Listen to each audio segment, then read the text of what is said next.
E aí, pessoal, tudo bem com vocês? Sejam muito bem-vindos ao canal De Olho no Jogo. Sou Gustavo Pazotto e bora falar dos jogos que teve no final de semana dos estaduais, que foi um final de semana que pegou fogo por conta de tanto clássico que a gente viu Brasil afora. Vamos começar pelo jogo entre Fortaleza e Ceará, clássico nordestino pelo Campeonato Cearense. O Vovô ganhou por 2-1 do Fortaleza, com direito a vaias da torcida do Lion para os jogadores que não começaram tão bem assim a temporada de 2025. Já no Rio de Janeiro, Flamengo e Fluminense fizeram um jogo terrível para o torcedor assistir. Pois é, foi um 0-0 muito apático, aquele jogo sem muita emoção, sem muitas chances criadas. Felipe Luiz até na coletiva falou num tom um pouco mais bravo, assim, dizendo que não ia ficar repetindo toda hora o mesmo discurso, falando que ele não vai ficar usando força máxima nesse início de estadual, também por conta do calendário agitado, que não dá muito tempo para os jogadores se recuperarem. Já em BH o jogo foi um pouco mais quente. O Cruzeiro perdeu de 2-0 para o Atlético Mineiro com os gols de Hulk, mas teve polêmicas durante a partida, né?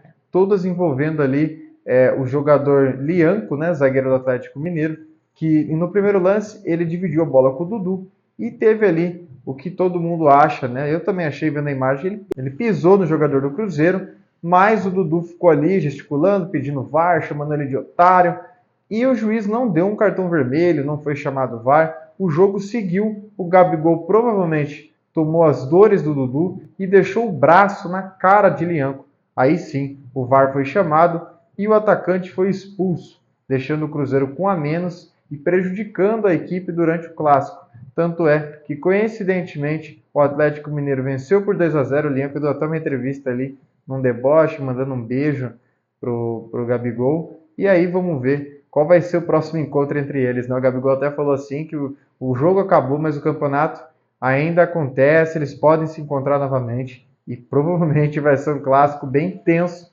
esse próximo Cruzeiro e Atlético Mineiro. Vamos falar do Campeonato Paulista.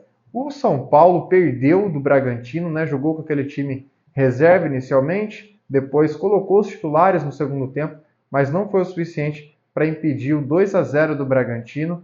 E aí o Tricolor tem um jogo a menos, aliás, esse jogo é hoje, contra a Inter de Limeira, e volta a jogar na quinta contra o Velo Clube. São Paulo tenta aí alavancar na tabela, quem sabe se aproximar do Corinthians, já que a gente sabe que todo mundo busca o primeiro lugar para decidir em casa. Palmeiras ficou no 1-1 com o Água Santa, o jogo foi em Brasília, Flaco Lopes fez o gol logo cedo, mas no final da primeira etapa o Água Santa empatou e, sinceramente, teve um lance de pênalti, na minha opinião, foi pênalti claro no jogador do Água Santa e o juiz mandou seguir, aliás, deu até cartão por simulação para o jogador do Água Santa, mas para mim foi um pênalti claro. O Abel ali na entrevista estava tão um pouquinho irritado, na hora da pergunta do jornalista ali, até enfatizou que o Palmeiras era o tricampeão paulista, ele falou, como é que é? Tricampeão paulista? Repete? Um certo tom ali de deboche para justificar, de repente, o mau momento da equipe. Ele que usou o Rony, que é um jogador que não é considerado mais parte do elenco. Eu não sei, eu estou acreditando que o Abel, desde o jogo contra o Corinthians, está querendo dar uma resposta para a Leila, quando ele colocou até um zagueiro de centroavante improvisado. Ou seja, dá a impressão que ele quer dizer alguma coisa do tipo, não temos elenco, presidente. Estou tendo que colocar o zagueiro, estou tendo que colocar o Rony, que nem está mais nos planos do clube. Então vamos lá, vamos se mexer no mercado, né? Nesse momento, o Palmeiras, no seu grupo, ele está ficando de fora da zona de classificação do Paulistão. Isso porque os primeiros do grupo é São Bernardo e Ponte Preta. O Santos jogou em Novo Horizonte, né, naquele calor absurdo contra o Novo Horizontino, ficou no 0-0, ficou barato, porque o Novo Horizontino, novamente contra um grande clube, foi superior, o destaque foi o goleiro do Santos. Dessa vez o Neymar não fez um grande jogo, na verdade, bem abaixo do que ele fez até contra o Botafogo, mas eu não sou incoerente, né? Quando o Memphis chegou, eu falei que levaria ali 6 a 7 jogos para o cara se adaptar, ele vinha de 70 dias parado, conhecendo um novo futebol, e o Neymar fazia 12 anos que não jogava no Brasil, vem de inúmeras lesões, estava mais de um ano parado, então eu acredito que é nessa faixa aí, de 5 a 7 jogos para ele pegar no ritmo. Não sei se vai ser o suficiente para evitar que o Santos não passe ainda a primeira fase, porque o momento do Peixe é delicado, o time ainda tem muito que melhorar, tem muito que se reforçar, porque só o Neymar não vai dar jeito. Aliás, o Santos está praticamente fechado com o Rollheiser, né? O jogador argentino que outrora praticamente estava fechado com o Botafogo, no final das contas preferiu o Santos. Não sei se o peso do Neymar leva-se em conta, mas eu acredito que sim. Todo mundo quer jogar com o Neymar. O Rollheiser é um jogador muito promissor, muito jovem, né? Um argentino que surgiu no Estudiantes, jogou muito contra o Corinthians, aliás. Outra hora também o Corinthians tentou ali o jogador antes de se transferir para Portugal, mas aí era um valor absurdo. E é o que eu sempre falo, né? Foi para Portugal, dificilmente o jogador sul-americano vai vingar, porque lá é sim o cemitério das jovens promessas. E agora, o Peixe, para se recuperar na tabela, tem tarefa difícil, vai enfrentar o Corinthians, quarta-feira, às 9h35, na Neoquímica Arena. É o reencontro do Neymar com um dos seus rivais aqui de São Paulo. Promete ser um grande jogo. E o Corinthians venceu o São Bernardo por 2-0 no apagar das luzes. Quando tudo se encaminhava para um 0-0, o Corinthians foi lá e fez 2-0, gols de Romero e Memphis Depay. Pelo Grenal, o jogo ficou no empate na Arena do Grêmio, 1-1, e muita reclamação. Por exemplo, ali o auxiliar técnico isso eu nunca tinha visto. O auxiliar técnico do Internacional, ele foi expulso, e aí o juiz mandou o Roger também sair de campo. O Roger falou: não, eu não vou sair, pode chamar a polícia, eu não saio, o que é isso? Mas está no regulamento do Gauchão, um regulamento esquisitíssimo, aliás. O auxiliar é expulso, o técnico também tem que sair fora. Não faz muito sentido para mim, eu não entendi que critério é esse, o motivo que levou a tomar essa decisão, mas os clubes assinaram, concordaram, e aí não tem jeito. Mas o clássico ficou no 1-1. O Botafogo perdeu em casa por 2-0 do Madureira. Aliás, começo de ano do Botafogo irreconhecível, não trouxe treinador, tá devagar nas contratações. Eu confesso que esperaria um pouquinho mais do atual campeão do Brasileiro e da Libertadores para 2025. E fechando aí, tem o Vasco que enfrenta o Sampaio Corrêa hoje às 8 horas para finalizar a rodada do Campeonato Carioca. Bora então falar de momento torcedor. O Coringão venceu, rapaziada. É aquilo que eu projetei, vencer os times mais fracos, mas ainda assim foi um jogo dificílimo, né? O primeiro tempo o Corinthians teve uma intensidade maior, as melhores chances foram criadas no primeiro tempo, inclusive com Pedro Raul. Ele até se esforçou para poder fazer um bom jogo, mas a falta de qualidade do atleta é gritante. Ele perdeu um gol na cara, depois cabeceou muito bem uma bola na trave, mas aí também não contou com a sorte. Depois teve algumas outras chances de cabeceio, mas fora isso, ele é um jogador que quando tenta aparecer para ajudar, ele mais atrapalha do que ajuda, realmente. É uma deficiência técnica absurda, um investimento que o Corinthians nunca mais vai recuperar.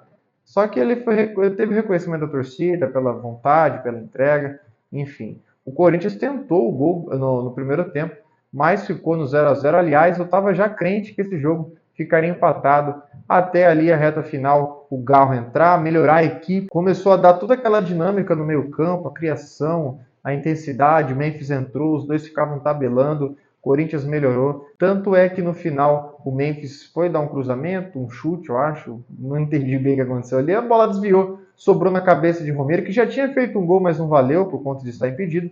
Abriu o placar na reta final, ali já nos acréscimos. Até achei que ficaria 1-0, mas após um chutão, o Memphis conseguiu dominar, tocou para o Romero. O Romero matou a zaga, devolveu para o Memphis, que fez o seu primeiro gol na temporada. Corinthians fez aí, dos jogos contra os times do interior, esse foi o melhor, né? Apesar do segundo tempo ter caído um pouco, foi o melhor que eu vi até agora no Campeonato Paulista. Destaque positivo, com certeza, João Pedro Choca e o Félix Torres, gente. Eu vivi para poder elogiar um jogo do Félix Torres. Ele foi bem do início ao fim. E curiosamente, nessa temporada, essa dupla de zaga, o Corinthians não foi vazado. É loucura falar para o Ramon testar João Pedro e Félix Torres mais vezes?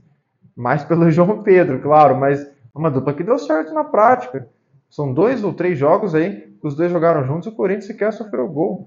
O Félix Torres, como eu falei, fez um jogo muito seguro pela primeira vez que eu vi, do início ao fim, sem ele cagar em nada. O João Pedro já vem mostrando qualidade. Contra o Novo Horizontino tirou uma bola na linha. Contra o Bragantino fez a sua estreia, eu também achei que ele foi bem. Acredito que ele tem que melhorar um pouco mais a saída de bola, mas tudo isso é a prática. Eu sinto que é mais um zagueiro bom que o Corinthians vai revelar, provavelmente vender por 2,5 kg de batata. Apenas isso, que é o que o Corinthians sabe negociar. Mas fica aí a dica, hein, Ramon? Comece a usar esse zagueiro como titular, porque André Ramalho e Kaká é triste de se ver. Agora vem a prova de fogo. Mais um clássico. O último dessa primeira fase é em casa. Então esperamos que dessa vez o Corinthians saia vencedor. Eu falei outra vez lá, olha, eu acho que o Oscar aí vai fazer um gol no Corinthians porque é a nossa cara isso acontecer. Dito e feito. Não é porque eu sou um gênio da bola, e sim porque isso atrai dentro do Corinthians. Agora eu falei de novo, é a cara do Coringão tomar um gol do Neymar. E olha só, ele não fez nenhum gol nos 2 primeiros jogos. Mas sinceramente, eu quero que se foda. Se o Neymar fizer 3 gols e o Corinthians fizer 4, eu vou estar feliz do mesmo jeito. E é isso que eu espero que aconteça nesta quarta-feira. O Corinthians chegou a 22 pontos, abriu uma boa vantagem para o segundo, que é o Mirassol. Tudo bem que tem um jogo a mais, mas ainda assim, mesmo que vençam, não se aproximam do Corinthians, que tem mais 3 jogos aqui em diante. O Santos, a Portuguesa, que se eu não me engano vai ser no Pacaembu, e é muito provável que no mínimo ali ela divida o público, e aí o Corinthians tem a sua torcida para poder apoiar. E o último jogo contra o Guarani na Neoquímica Arena. Dificilmente o Corinthians perde esse primeiro lugar nessa primeira fase, e é aquilo que nós torcedores devemos nos apegar. O Corinthians em casa é o fio de esperança para ser campeão paulista.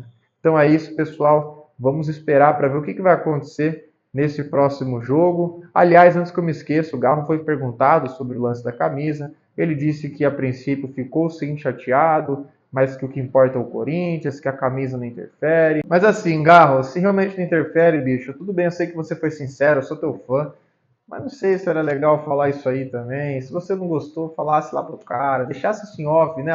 A imprensa adora ficar urubuzando em cima do Corinthians. Se você falar isso, já gera pauta pros caras. Mas tudo bem. Eu espero que dentro de campo isso não interfira, no vestiário, porque parece que os caras têm uma amizade boa e um entendimento em campo melhor ainda. Então, pessoal, fico por aqui, tamo junto e até o próximo jogo. Fui!